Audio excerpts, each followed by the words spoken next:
Hello, in today's broadcast I'm going to show you how to make your kick drum hit so flipping hard, well it bloody well reverberates through the whole of Buckingham Palace. Hey guys, Phil Harris here from EDMcoaching.com. This YouTube channel is here to help anybody who makes electronic dance music. So if you want weekly tricks and tips, make sure you subscribe to this video. Now, as I've already mentioned, what we're going to be covering today is 4 ways to make your kick drum hit so freaking hard that the problem you're actually going to have is your kick drum's going to be too big. That's the tips. Now you've got to follow along with all 4, and for those of you who stay right to the end, I'm actually going to give away my favorite kick drum of all time. So wait until the end to find out exactly where you can get it from. Without further ado, let's get straight into this.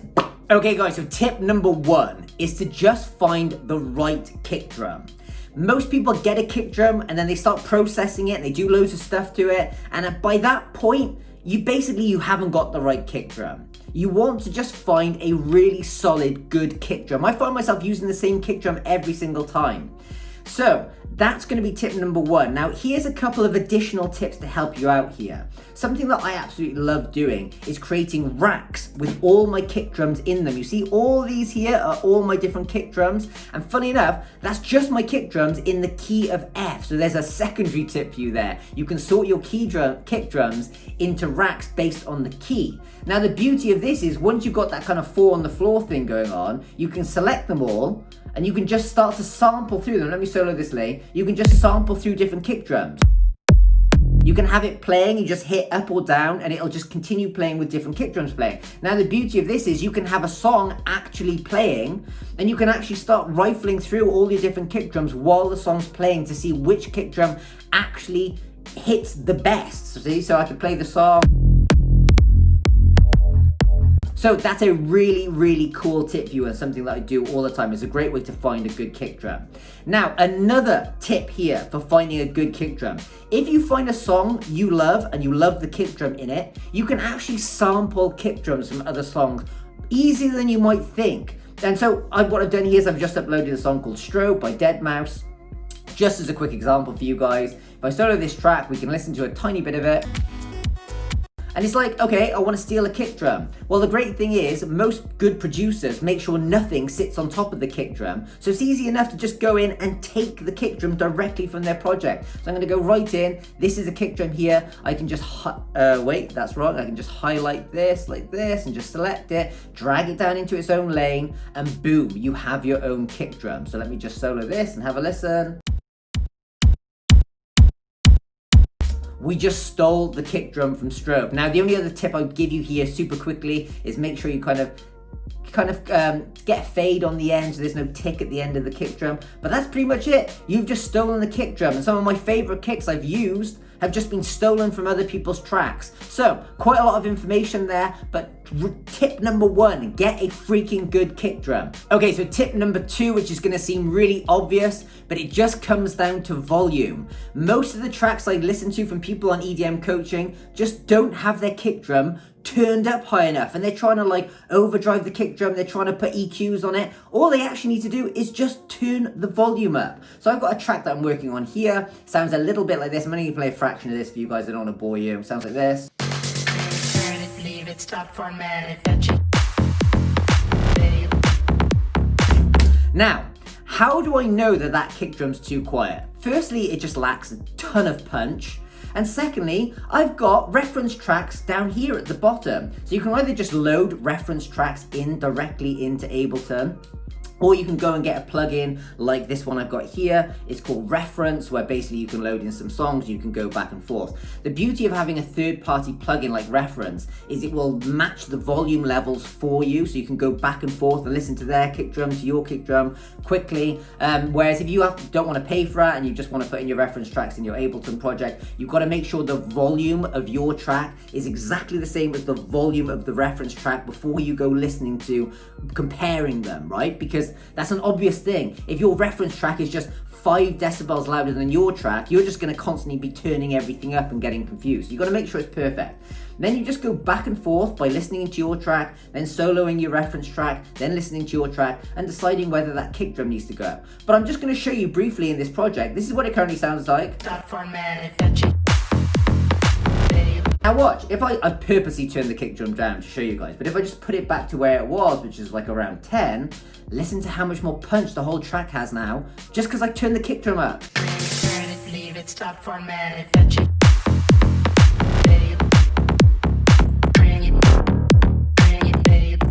See?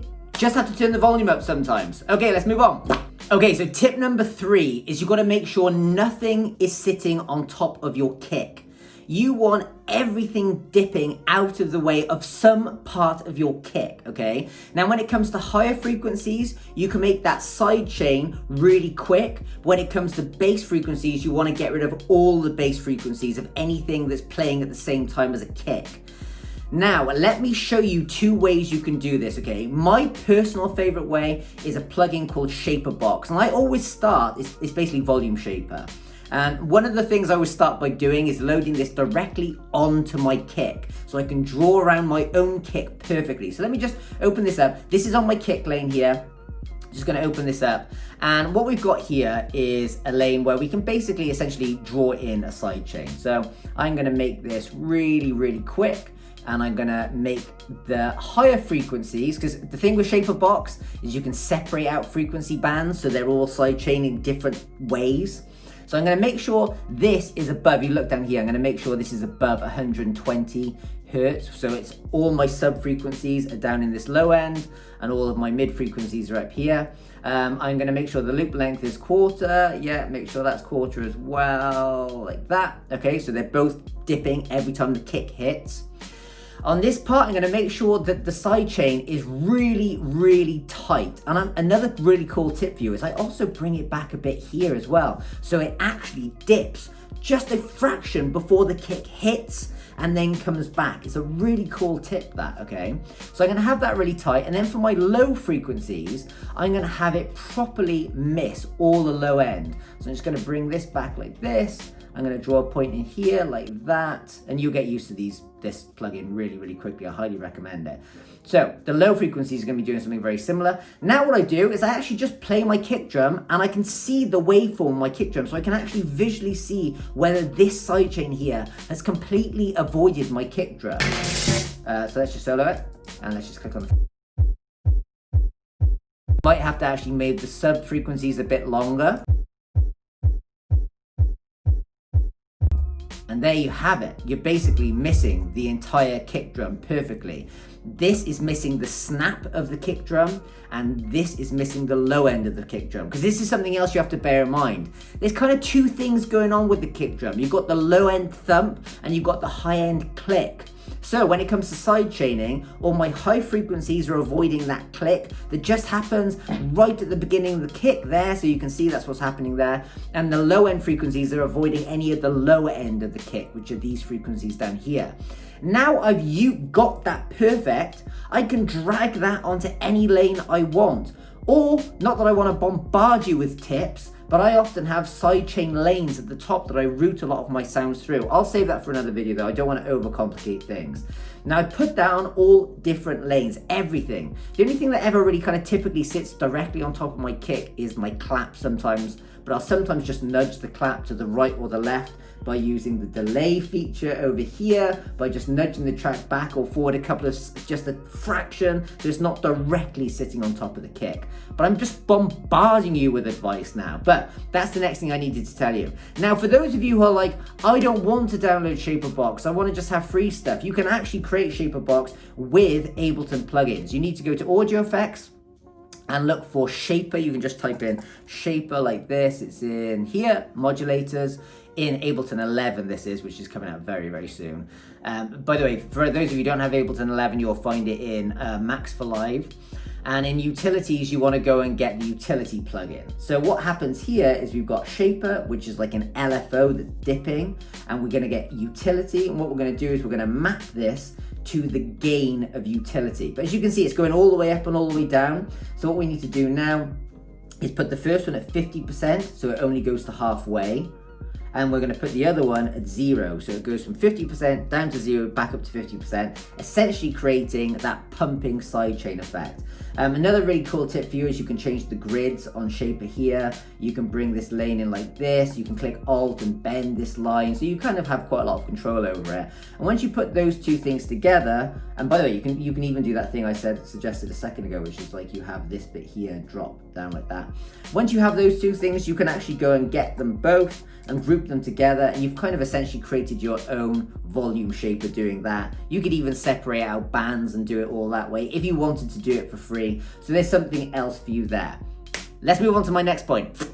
Okay, so tip number 4 is to work on your top kick. So all kicks have kind of two areas which I mentioned a second ago, the lower thumpy sub end and the higher clicky kind of transient sound. The reason why it's important to have this higher clicky transient sound is because a lot of people will be listening to your music on tiny little headphones and on laptop speakers. And that click is the thing that's actually going to give that kick a load of punch on small speakers. If you go and listen to like any rehab tracks and just high pass it, you'll notice the kick's got such a going on, and you want to work on that because that'll really help your song stand out. So look, here's what you can do. First things first, you can go and steal transients from other people. Like if I come to this deadmau5 kick down here, which we just stole a second ago, you've got this long kick here, but actually if you just cut it right up to the transient there, you now have just his transient, which you could layer on top of the kick that you currently have to add that additional transient. Once you've got a selection of these top kicks that you can download off Splice or you can rip off other people's tracks like that, you can then go put those into a rack, like I said a second ago. Make sure you put an EQ on and cut any of the low out because you don't want any muddiness. These are just the top kicks, it's just the high end we're interested in here. And you can put them on top of the kick that's currently playing, and just as we did a second ago with the other kicks, select them all, press play, and just cycle through these different top kicks.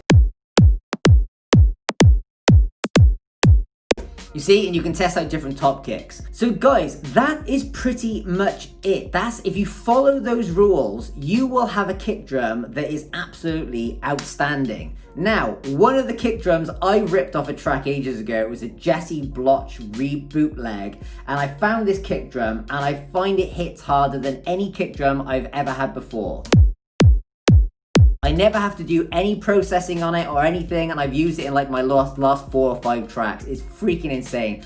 I want to let you guys have it as well. So if you go into the description and drop down to the description, at the bottom there will be a link where you can go and you can download this exact kick drum here and use it in all your future productions, and it is freaking sick. So that's it guys, hope you enjoyed it. If you liked the video, click like, leave a comment and subscribe for weekly, multi-weekly videos on music production. I'm going to be doing more than one a week. See ya!